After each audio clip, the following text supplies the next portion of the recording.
Masolo ya moto botikela ba wewa ba maseba, masolo ya kwanga botikela ba teke, kasi masolo ya agence de transfert d'argent botikela CH Money. Ndeko papa, ndeko mama, yo oyo ozwami na mikili ya poto, olingi otindela famille na yo mbongo na Kinshasa, CH Money, agence de transfert d'argent ezawana pona ko servir bino. Yo pe oyo ozwami awa na Kinshasa, olingi otindela ndeko na yo mbongo na mikili ya poto, benga biso na numéro oza komona. Agence CH Money, tosalaka mikolo nyonso. On est dans la commune de Bandal, précisément quartier Lumumba.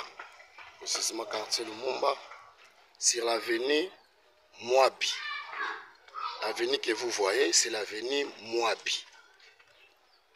La Katsa Bandal, Bana Bandal, Oebi, avenue Mwabi. Nous continuons toujours d'avancer. Nous avançons vers les terrains séquenciés.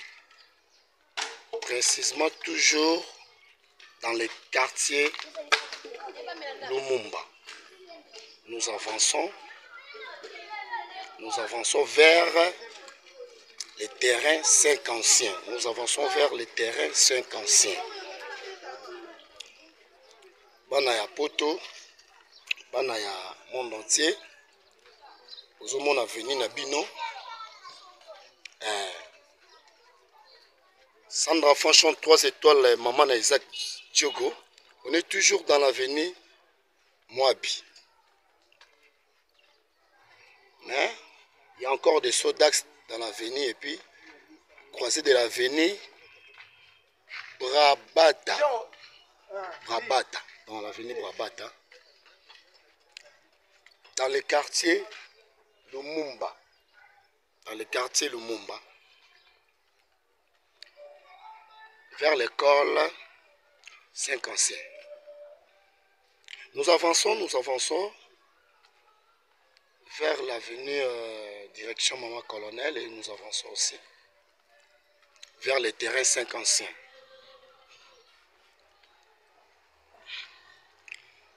Bana poto, bana monde entier, bota la quartier na bino yangoyo.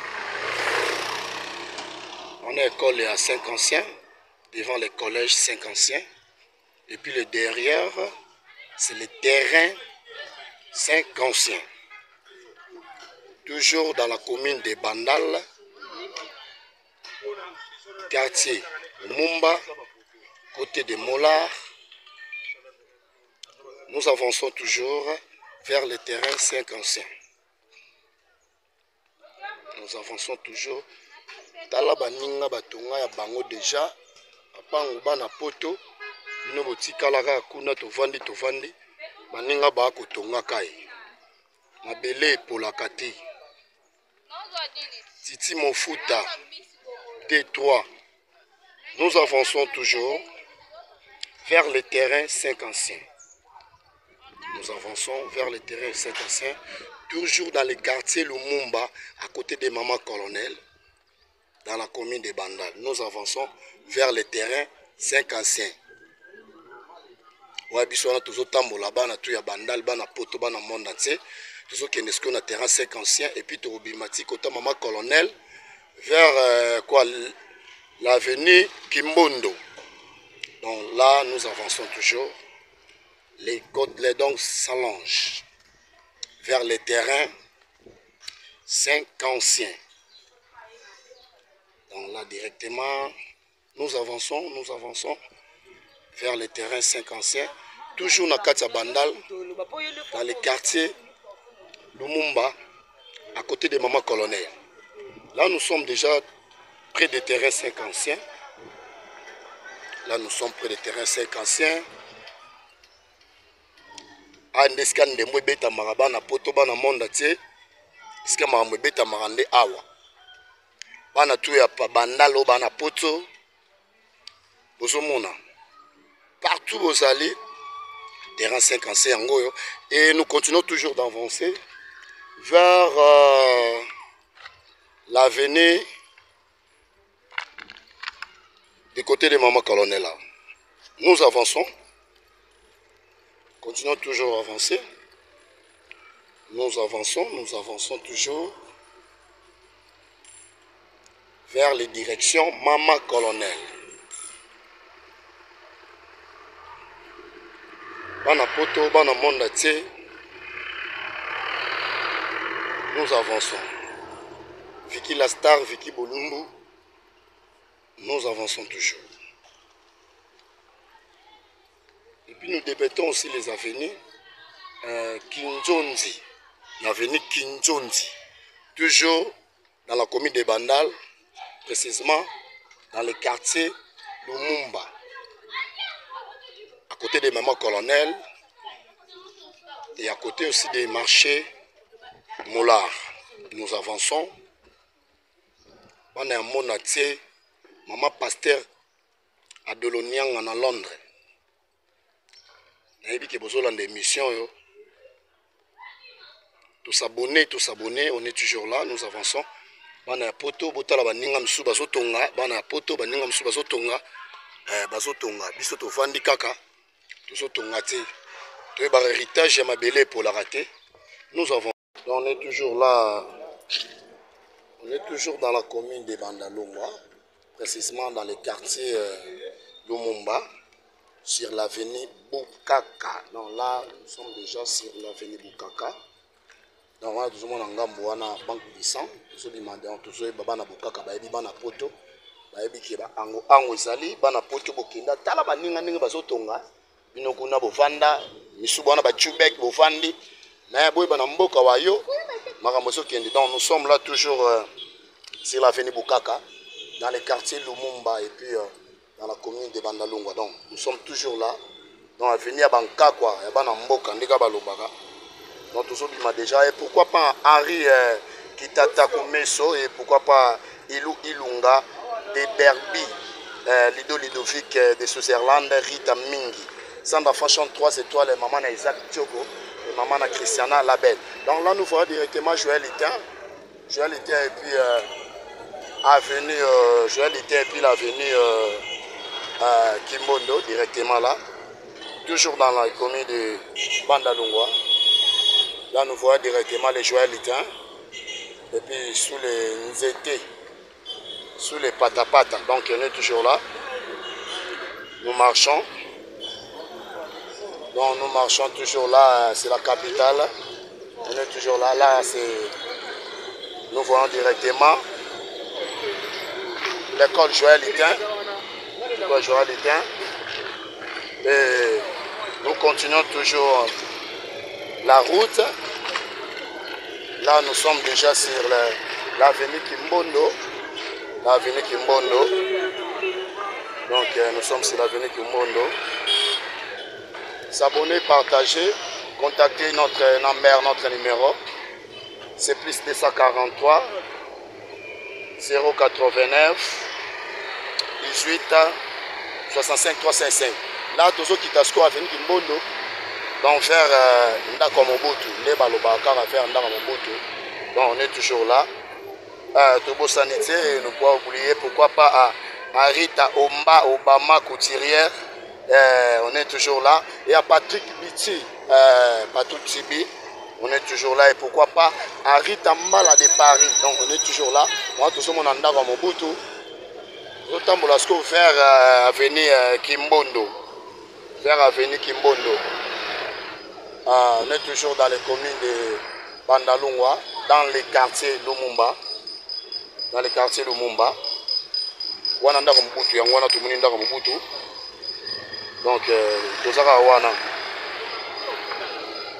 si on a passé ici, parce qu'il y a beaucoup de gens demandé, beaucoup de personnes, les canabas communes à Bisso, il y a canabas à Bisso, pour que non, tout le monde en a, mais total la commune à Bisso.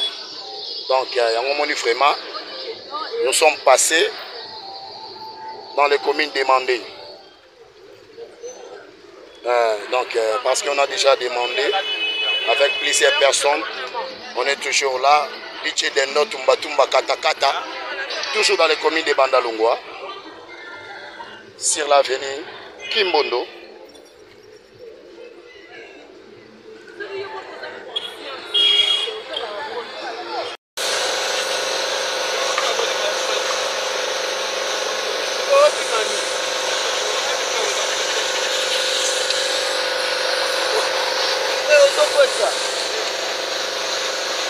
Toujours dans la commune de Bandalungwa, sur l'avenue Kimbondo. Travail des motos, soin des motos, soigner des motos, c'est ici. On est toujours là. Ouais, dans la commune de Bandalungwa, sur l'avenue Kimbondo, dans le quartier Lumumba. Nous avançons, nous continuons toujours la route vers marché Mollard. Vers marché Mollard, nous continuons toujours la route. Si nous sommes passés ici, parce qu'il y a beaucoup de gens parlé, parce que beaucoup de gens m'écrivent, c'est pour cela que nous sommes venus ici. Les communes, les quartiers qui ont besoin de publicité, contactez-nous, écrivez-nous sur les débardeurs, écrivez-nous sur les écrits. Écrivez-nous. Nous sommes toujours dans le Veni Kimbondo. Dans les quartiers, on a Bandal toujours là, dans le quartier Nabisoya, Lumumba et puis dans la commune de Bandalungwa. On est toujours là. Dans les quartiers Lumumba, précisément dans l'avenue Kimbondo et puis tout peu sur l'avenue de Maman Colonel, la direction de Maman Colonel. Ouais, tout peu la direction de Maman Colonel. Ouais, toujours on est dans la commune de Bandalungwa. Ouais, Bandalungwa, direction Maman Colonel. Ouais, on est toujours là, Ilou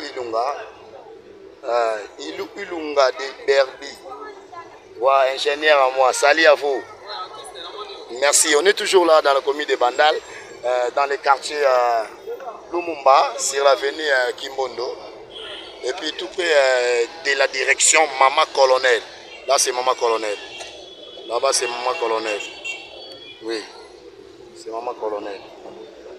On est toujours là, Harry Kitata Kumeso, famille Kitata Kumeso. On est toujours là, Maman Colonel. Et puis nous passons vers les marchés, Mollard. Nous continuons toujours la route vers les marchés Mollard. Centre d'enfants chante 3 étoiles, Maman Isaac Djogo. S'il n'y a pas de dédicace, alors les cas partagera, n'a pas. C'est toujours bien. Rita Mingi, c'est la MIFA toujours. On est toujours là dans les quartiers Lumumba, sur l'avenue Kimbondo, dans la commune de Bandalungwa. Donc on est toujours là. Donc c'est ça, on est en train de marcher. Tout à l'heure, quartier Nabiso, Yaya, Toyeba, tout le monde a quartier, tout tika na mboka, tout tika moi kala. C'est comment ndengeni, batonga ndengeni. Bando musuba salamo ba cop na bango ba tekaka dans les quartiers. Donc on est toujours là. Salut mon frère. Ouais, on est toujours dans les quartiers Lumumba, dans la commune de Bandalungwa. Dans les bons. Ouais. Merci. Merci. Toujours Tambola, Ndeka Resalaka, on est toujours là. Et puis on est vraiment bien là. Sur l'avenue Kimbondo, dans les quartiers Lumumba. Ça c'est les directions. On appelle les directions Wenge. Ça, c'est les directions Wenge. Il ne faut pas oublier, c'est les directions Wenge.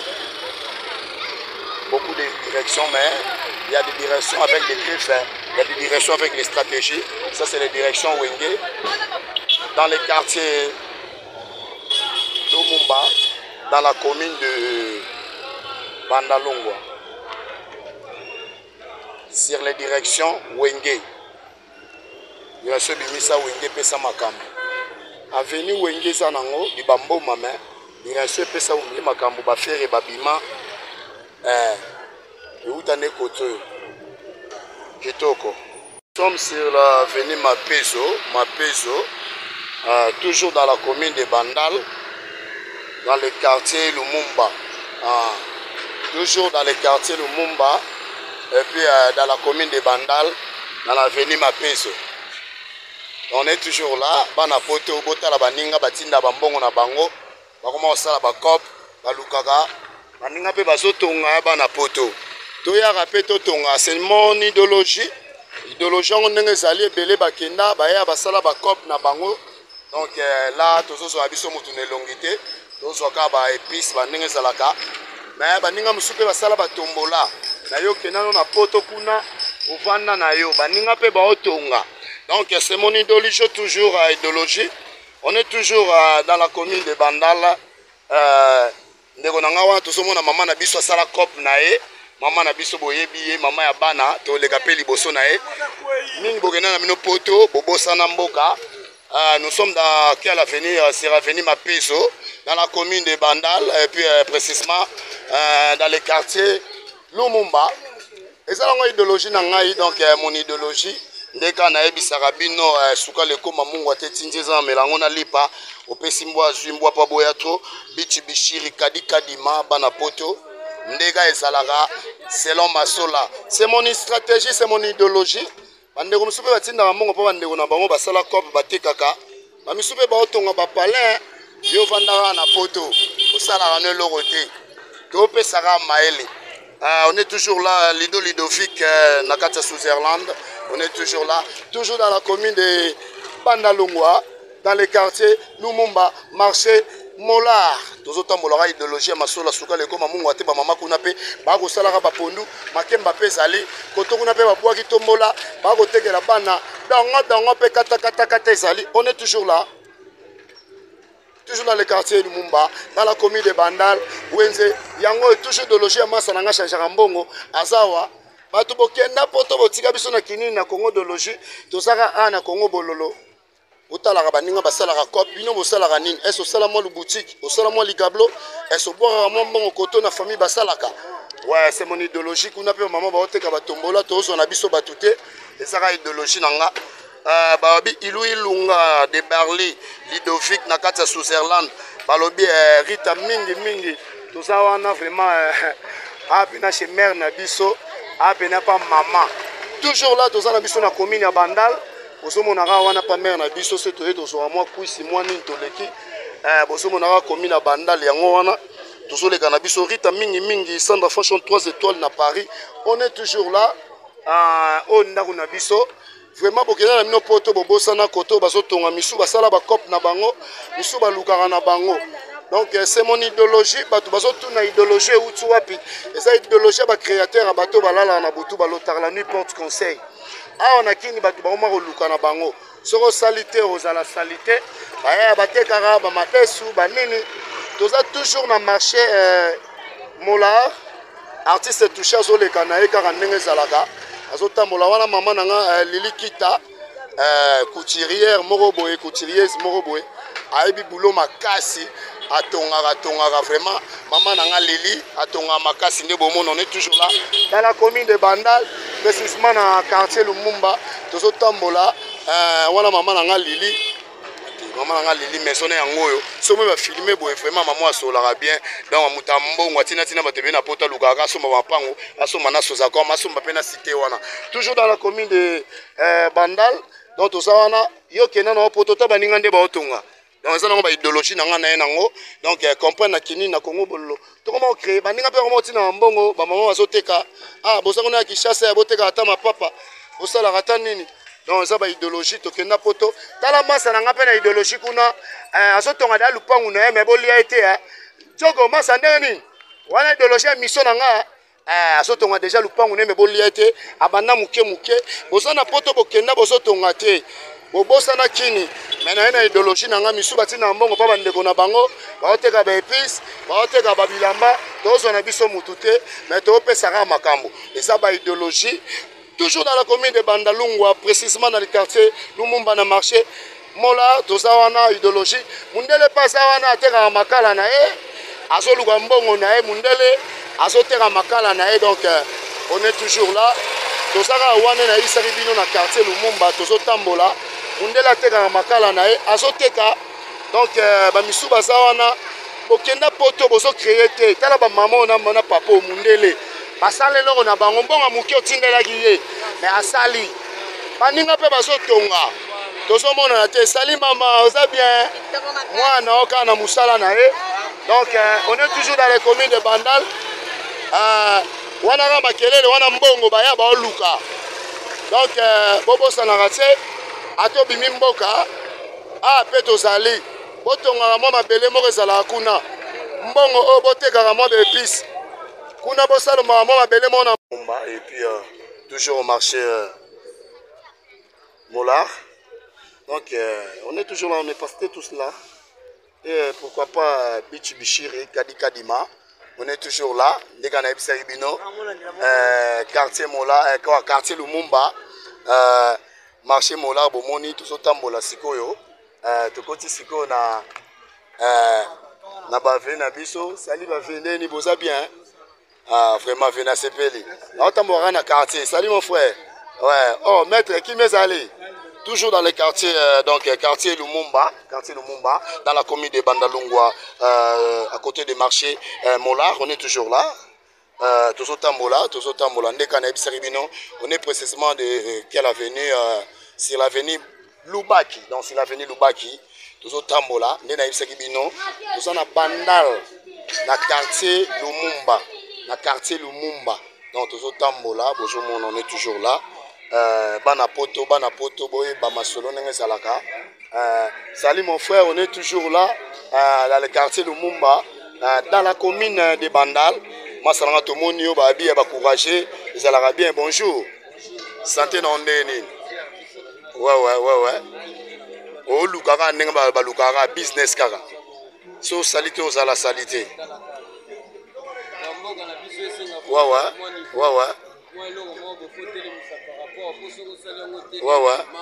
Mawa plein. Ouais. Merci bien, on est toujours là. La veille, Lubaki, Tambola, toujours dans les quartiers Lumumba et puis dans la commune de Bandalungwa. Toujours dans les quartiers. Les coordonnateurs s'allongent. On dit, moi, ça va bien, on va l'union sur le ministère. Sur le garato, le ministère. Et ça m'a bien. Donc, chaque temps, on va l'union sur le côté, les mamans stafti, moi, les gablos, moi, nini, le ministère, on a le garalar, et ça la bon, on a tout comme ce qu'on a direction Wenge. Les gars, on a Bisabino, Masola, Wenga. Tout ça, on a toujours dans Bandalungwa, toujours passé. Si on a passé ici, parce qu'il y a beaucoup de gens demandés, pourquoi pas, c'est pour cela que nous sommes ici. On est toujours dans la route, c'est l'avenue Boukaka. Non, Lubaki, c'est l'avenue Lubaki. Toujours Tambola, car on a venu à Lubaki, on a mis à la Katsa Bandal.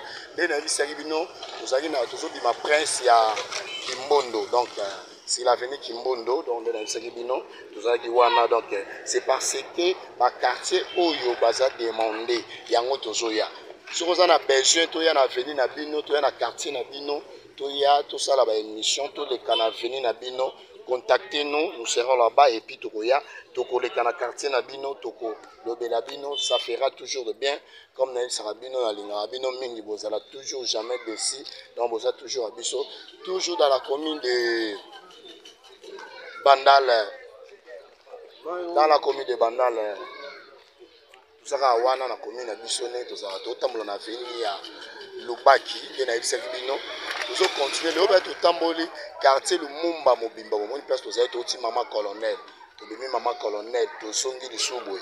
Dans tout ce temps, quartier Mobimba, Tokola la tête, tout ça vraiment on a sur l'avenue Lubaki dans la commune de Bandalungwa, quartier Lumumba.